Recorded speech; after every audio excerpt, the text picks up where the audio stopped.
Chers internautes et internautatrices, bienvenue dans cette vidéo spéciale Trick Track TV. C'est la première mise à jour communautaire pour le 7e continent. C'est un nouveau style de vidéo que j'essaie de faire pour les Kickstarter. On verra si ça marche. Si vous aimez bien, n'hésitez pas à nous le dire dans la section commentaires du KS ou dans la section en dessous de cette vidéo-là. Je m'appelle Jamie. Pour les utilisateurs de Trick Track, vous me connaîtrez. Je suis l'homme au fort accent anglais qui anime les vidéos, surtout avec ses figurines, on va dire ça comme ça. Sinon, si vous ne me connaissez pas, je suis aussi le chef de communauté, voilà, ça se dit comme ça, pour le 7e continent, en plus d'être un membre de Trick Track. Et comment dire, ce genre de vidéo, ce type de vidéo, je suppose, on essaie d'improviser un petit peu, de développer des nouvelles choses, des nouveaux outils pour les campagnes Kickstarter avec qui on fait partenaire maintenant ici chez Trick Track. Je vais essayer de faire une sorte de compte rendu, un petit mise à jour, un petit état de lettres pour la campagne tous les quelques jours, enfin quand j'ai le temps, quand il y a pas mal de questions à poser, que je pense que tout le monde aimerait entendre la réponse. Ce genre de choses. Alors voilà, si c'est un peu brut à cette étape-là, que ça l'est, clairement, excuse-nous, on improvise là, on essaie de développer la chose, donc on verra où ça nous amène, mais n'hésite pas à nous le dire si vous aimez ce genre de choses. Donc, sinon, où peut-on commencer? En fait, avec la campagne, avec le départ de la campagne qui était absolument fulgurant. On attendait un certain succès, mais à ce point-là, waouh, c'était excellent. L'équipe Bruno et... excuse-moi. Et oh non, ça c'est embarrassant maintenant. Ludovic, voilà, j'y arriverai éventuellement. Je suis très fatigué. C'était une nuit jusqu'à 3-4 heures à surveiller le KS, donc il faut m'excuser. Donc, il tient à vous remercier pour votre soutien parce que je ne sais pas si vous pouvez vraiment apprécier ça, mais après avoir bossé sur un jeu pendant 2 ans, 2 ans de boulot sur un projet comme ça, que le départ soit aussi bien soutenu, que le sentiment populaire soit aussi fort, c'est vraiment quelque chose. Donc, il tenait à vous remercier pour votre soutien dans ce début de campagne. C'est vraiment quelque chose d'incroyable. Donc, merci à vous encore, les backers.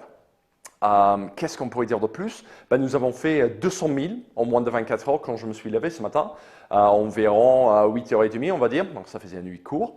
On était autour de 200 000, ce qui est exceptionnel, vraiment. Je m'y attendais un peu moins, mais je ne vais pas me plaindre, on ne va pas se plaindre. On a déjà débloqué plein de stretch goals, donc pour vous donner l'info, vous avez débloqué 82 cartes non exclusives.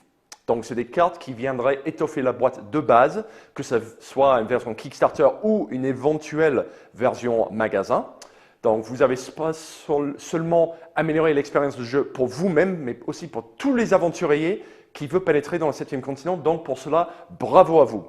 En ajoutant une vingtaine de cartes exclusives. Donc, ça, c'est pour vous, les backers, notre façon de vous remercier pour votre soutien, pour tout ce que vous faites pour nous, parce que sans vous, le 7e continent ne serait qu'une rêve toujours, malheureusement.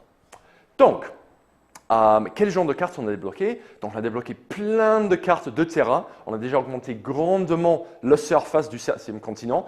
Pour vous donner un ordre d'idée, le boîte de base contient autour de 700 cartes. Là, nous avons débloqué 82 cartes non exclusives. Donc, en moins de 24 heures, on a augmenté la taille de la boîte de base de plus de 10%. C'est assez phénoménal quand même, c'est un résultat, on ne peut pas se plaindre. En plus des cartes exclusives qui viennent étoffer pour vous, les backers. On a eu des nouveaux terrains, un nouveau personnage, l'ornithorynque que je pensais que c'était très très bien accueilli, on est content là-dessus, on compte faire plus. Des cartes exclusives spéciales Kickstarter, des mini-aventures, comme on les appelle. Donc vous avez vu l'haricot magie, le tabouret magie. Il y a une référence là-dedans, mais je vous laisse le découvrir. C'est vraiment excellent. L'ambiance de Kickstarter est très très bien. Il y a pas mal de questions qui étaient posées, donc je vais en venir très très vite. Mais sinon, excellent. Vraiment, on ne peut pas se plaindre. C'est une superbe départ. Et si on continue comme ça, on fera vraiment du 7e continent le plus grand terrain de jeu qui soit. C'est une évidence. Et il nous reste 27 jours pour le faire.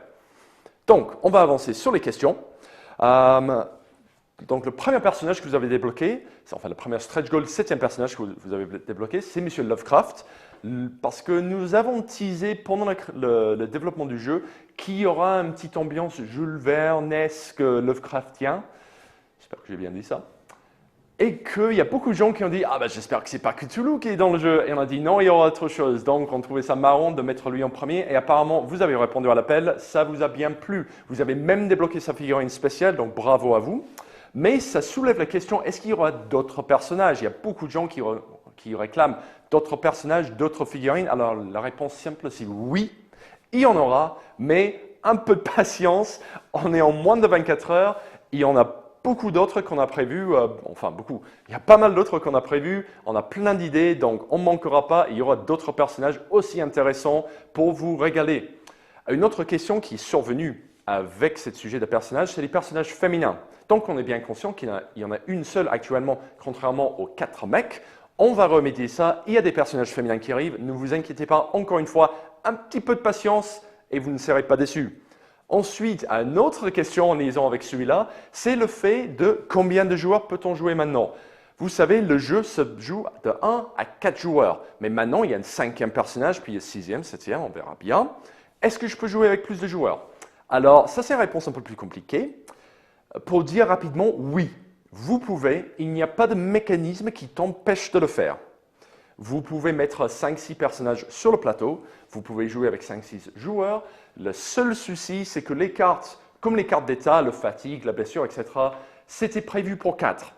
Donc, si tout le monde commence à en prendre, vous allez en avoir un certain manque, on va dire ça comme ça. Donc, du coup, et en plus, il y a une petite question d'équilibre des cartes, certains défis. Si vous êtes beaucoup plus, ça risque d'être moins équilibré, mais c'est toujours jouable, ça ne va pas faire un si grand effet que ça. Mais je préfère vous prévenir que voilà, le jeu a été fait pour 4 joueurs et on y tient officiellement, mais rien ne vous empêche. Ensuite, on vient aux qualités des cartes et de la boîte. Donc, il y a beaucoup de gens qui ont demandé des protège-cartes pour l'instant. Sache qu'actuellement, il y a plus de 1100 cartes prévues pour les backers qui ont pris le plus grand pledge. C'est beaucoup de cartes. Beaucoup de cartes, donc beaucoup de protège-cartes. Et le seul souci, c'est que, comment dire, il n'y a pas vraiment besoin de protéger les cartes autant. Les cartes terrain, on les manipule que très peu. On les pose sur le plateau, on les prend pour les regarder de temps en temps, mais on ne va pas s'en servir tant que ça. Même si on fait plusieurs parties, on utilise les mêmes cartes. C'est pas comme un jeu de cartes, si tu veux, où tu manipules en permanence les cartes. C'est pas vraiment nécessaire. En plus, la qualité des cartes serait assez suffisante pour les protéger de la plupart des dégâts.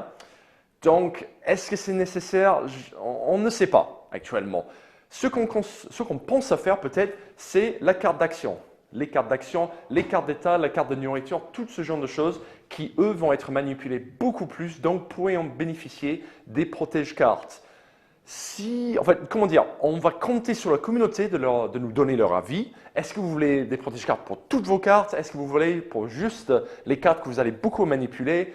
C'est vous qui allez décider. Donnez-nous votre avis et on va gérer avec ça. C'est la meilleure façon de le faire. De toute façon, on ne veut pas vous donner des add-ons ou des stretch goals qui sont inutiles pour la moitié des gens. On veut plaire à tout le monde. Donc, donnez-nous vos avis et on verra ensuite. On vient aux boîtes. Donc, la boîte de base de 7e continent va être assez spacieux pour contenir toutes les cartes qui sont proposées dans le Kickstarter. Ceci est une évidence. Le jeu est un jeu où les cartes ont besoin d'être bien rangées pour que vous les trouverez rapidement. Donc, ne vous souciez pas pour la boîte, ce serait de la bonne cam, la bonne taille. Par contre, ça soulève un autre souci avec les protège-cartes, c'est-à-dire que si vous slivez vos cartes, la boîte va deux fois devenir plus grand parce qu'une carte slivée, c'est plus épais. Et quand il y en a 1000, même si c'est un tout petit morceau de plastique, ça commence à en faire. Donc, du coup, on ne peut pas dire encore comment la boîte va gérer des cartes slivées. Ça dépend vraiment de la communauté et de leur avis. On va gérer en fonction de ça. Il faut nous donner un peu plus de temps, laisser la campagne rouler un petit peu plus longtemps pour qu'on ait une meilleure idée de ce que vous, les backers, vous voulez. Ensuite, on vient à un sujet qui fâche, les frais de port. Donc les frais de port, c'est vraiment quelque chose qui fâche, tout simplement. Pour vous, les gens qui sont en train de regarder en français, vous êtes sans doute français, peut-être canadien, donc on reviendra à ça. Donc du coup, les jeux seront envoyés depuis la France, donc vous n'avez pas trop de soucis à faire. Le prix pour vous ne serait pas très élevé. Mais pour beaucoup de gens, donc les Canadiens, donc je sais qu'il y a des Hawaïens qui ont parlé, des Japonais, ce genre de choses, des gens qui ont envie de pledger, mais où leur localisation pose un souci par rapport aux frais de port. Sache qu'on va toujours faire le mieux pour vous avoir, enfin le plus plutôt, pour vous avoir le meilleur prix. Cependant, il y a quelque chose qu'il faut garder en tête. Avec un Kickstarter, avec des stretch goals, le jeu évolue, mais son poids aussi. Alors, c'est des cartes, je suis d'accord, mais même si je prends l'exemple des derniers 24 heures depuis qu'on a ouvert la campagne, si on prend une carte de base, donc une carte Magic the Gathering, Netrunner, Yu-Gi-Oh, tout ce que tu veux, on a débloqué 100 cartes. Si c'était 100 cartes comme ce type-là, ça ajouterait, et je ne suis pas mathématicien, j'essaie de faire un calcul vite fait, je pense qu'il est plus ou moins correct, mais bon, voilà. On a ajouté, entre maintenant et 21 h hier soir, 0,1 kg à chaque boîte. Alors, ce n'est pas beaucoup. Dans l'ordre du frais de port, c'est quelques centimes. Ça va, ça on peut gérer. Mais ensuite, il faut prendre en compte que de 1, vous êtes déjà 3000 à pledger le jeu. Donc, même si c'est quelques centimes, le montant commence à grimper. Au fur et à mesure, et vers la fin de la campagne, vous allez être beaucoup plus, je l'espère. Et donc, cette somme-là va continuer de grimper, combiné avec le fait qu'on va débloquer encore plus de cartes, donc le montant va encore grimper. Le frais de port est vraiment quelque chose qu'il faut gérer au millimètre près parce que ça fait des effets désastreux sur d'autres campagnes, comme vous avez sans doute entendu parler. En plus, les cartes du 7e continent sont plus grands, seront plus épais et donc plus lourds. Donc, les chances sont que c'est encore plus que simplement 0,1 kg, comme je viens de dire. Voilà. Tout ceci pour vous dire que surtout, si vous regardez depuis un pays autre que la France, il faut être patient avec nous sur les prix des frais de port. Ce que nous avons mis sur la page, c'est une estimation, c'est un sort de pire des cas. C'est les solutions qu'on a trouvées qui étaient entre les deux, à savoir que nous devrons réévaluer ça de toute façon au milieu, fin de campagne, en fonction du réponse de la communauté, des stretch goals débloqués et de tout le reste.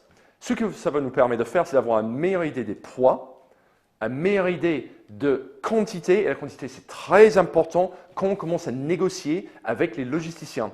Si on a 1000 boîtes ou si on a 10 000 boîtes, ça fait une très très grande différence de prix sur l'échelle. Et l'argent qu'on va gagner, enfin gagner non, c'est un mauvais mot, l'argent qu'on va économiser plutôt sur cette différence, on va pouvoir vous le donner, les backers. Donc, donnez-nous un peu de temps. Vers le milieu fin de campagne, on revient vers vous avec une meilleure estimation des prix de frais de port. Voilà, je pense que nous avons fait un tour de toutes les questions plus ou moins assez fréquentes sur les commentaires de Kickstarter. N'hésitez pas à poser vos questions sur les commentaires Kickstarter. Les Français, il y a beaucoup de Français sur la page KS. Sinon, il y a bien sûr les forums de Trick Track où il y a beaucoup de monde aussi. Ils n'hésiteront pas à vous répondre. Et si je le vois, moi non plus. Pour ce qui concerne les messages privés, sache que nous avons déjà beaucoup de messages privés. Si vous êtes pressé pour une réponse et la question n'est pas trop personnelle, c'est-à-dire que vous n'avez pas envie de les dévoiler pour X ou Y raison, pense à mettre une question sur la page commentaire du KS ou sur la page commentaire, enfin sur le forum Trick Track, vous aurez une réponse beaucoup plus rapidement que les messages privés. Nous efforçons à raccourcir le temps d'attente pour ce genre de messages, mais il y en a beaucoup. Nous essayons de gérer beaucoup de choses en même temps, donc ça serait forcément un peu plus lent. Sinon, voilà, gardez un œil sur la page KS, il y aura beaucoup de nouveautés, beaucoup de surprises à venir dans les 27 jours qui suivent. Sinon, vous pouvez aussi suivre la page Facebook de Serious Poulp, c'est-à-dire Serious Poulp sur Facebook. Leur page Twitter, ça c'est @SeriousPoulp. Et puis bien sûr, il y a le mien, ça c'est @WhelpSlayer. Et nous allons tweeter, et communiquer, et republier, et reposter toutes les nouvelles qui monteront pendant la campagne. Donc, espérons que cette vidéo vous a plu. Si vous aimez bien, n'hésitez pas à le mettre dans les commentaires. S'il y a assez de gens qui aiment bien, alors j'y penserai à en faire d'autres. Je pense que ça va marcher de toute façon, mais on verra bien. Donc, encore une fois, merci du fond du cœur de moi-même et de l'équipe Serious Poulp. On ne pourra pas faire ça sans vous. Sans vous, le 7e continent ne sera qu'une rêve, mais avec vous, ça va devenir le plus grand terrain de jeu jamais conçu. Merci bien de m'avoir écouté et à la prochaine fois. Ciao.